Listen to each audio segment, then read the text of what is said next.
Today, the Canadian Maneuver Training Centre in Wainwright is packing up after 2 weeks of intensive training to ready the last battle group to deploy to Afghanistan.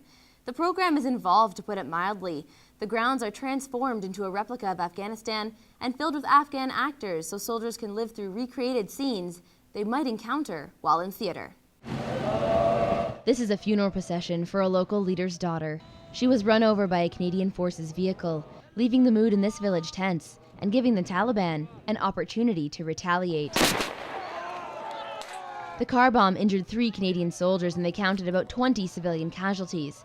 Of course, this is just a training exercise. The guns are linked to the vests and the sophisticated laser tag system simulates live fire. But this is not a game. They practice us for any eventuality that we might be able to face in Afghanistan. Lieutenant Greaves is training for his first tour. So far, he's impressed with the training, but is still dealing with the biggest learning curve of this entire war. The culture, it's completely different from what we have here in Canada, and so it has been, especially here, where there are people from Afghanistan who do play the roles, and it really makes us think and respond to the cultural nuances that exist. The Canadian military has shifted their training from combat to humanitarian operations. Officials say this 2-week-long exercise will focus soldiers on rebuilding the infrastructure of the local population. Also knowing how each bullet has its own effect, and if we can get task forces into theaters that don't fire a bullet, we are that much further along in actually achieving the desired end state, I think. Training officials go into theater every 6 months to learn what's going on with insurgents and to get an update on the state of relations between the local and coalition forces.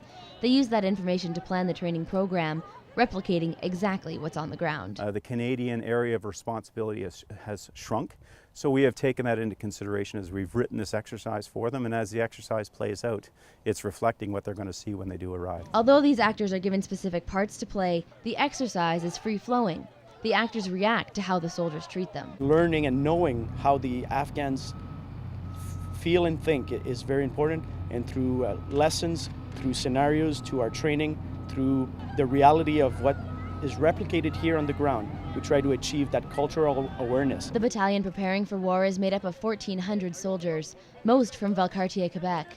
For half of them, this will be their first tour, but they're the last combat group to be sent over. A point of pride that once they leave the training area, they have one final chance to make a difference. Everyone is anxious to make sure that the lasting impression is a good one, and that we go there, we do our jobs, and everyone comes home.